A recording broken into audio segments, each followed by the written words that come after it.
এক union bank থেকেই ২৮,০০০ কোটি টাকা নিয়ে গেছে এস আলম গ্রুপ।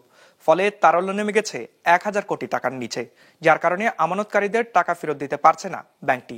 এমন বাস্তবতায় একীভূতকরণের উদ্যোগে সম্মতি দিয়েছে প্রতিষ্ঠানটি। বুধবার এসব তথ্য জানিয়েছেন ব্যাংকটির চেয়ারম্যান। ওয়ালটন এখন দেশের সীমানা পেরিয়ে পৌঁছে গিয়েছে ৫০টিরও বেশি দেশে। ওয়ালটন, ঘরে ঘরে বিশ্বজুড়ে।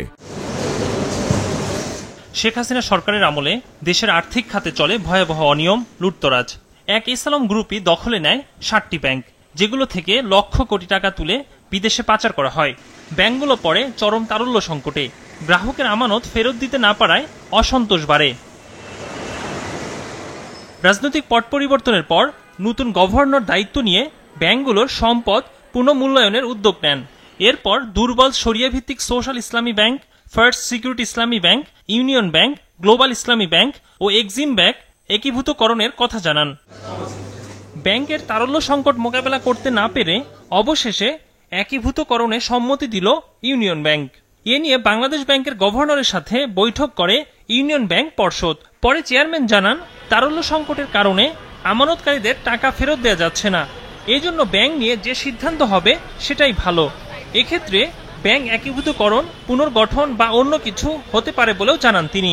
সালাম সংক্রান্ত এখানে প্রায় ৯২% যে টাকা যেভাবে আপনার ওনাদের হাতে চলে গেছে দুর্নীতির মাধ্যমে বিভিন্ন প্রক্রিয়ায়, যে যার এগেনস্টে কোনো কোলেটারাল নাই, আমানত নাই, সিকিউরিটি নাই, লোকজন খুঁজে পাওয়া যায় না, এগুলি তো আপনারা বিভিন্ন সময় যে রিপোর্ট করেছেন সেই রিপোর্টগুলি কিন্তু একেবারেই সত্য। এস আলমের গ্রুপের এখন যে আউটস্ট্যান্ডিং প্রিন্সিপাল বিভিন্ন সময় থেকে তো নয়, এটা এখন প্রায় ২৮,০০০ কোটি টাকার মতো দাঁড়িয়েছে।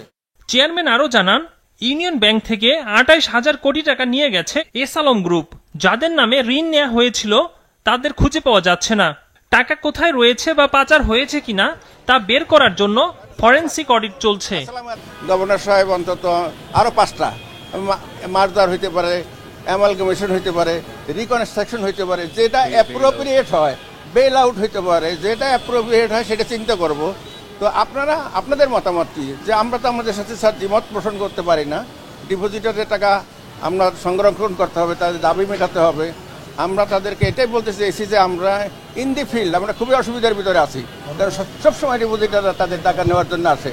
এর আগে গত রোববার ব্যাংক একীভূতকরণের সিদ্ধান্তে সম্মতি জানায় ফার্স্ট সিকিউরিটি ইসলামী ব্যাংকের পরিচালনা পর্ষদ।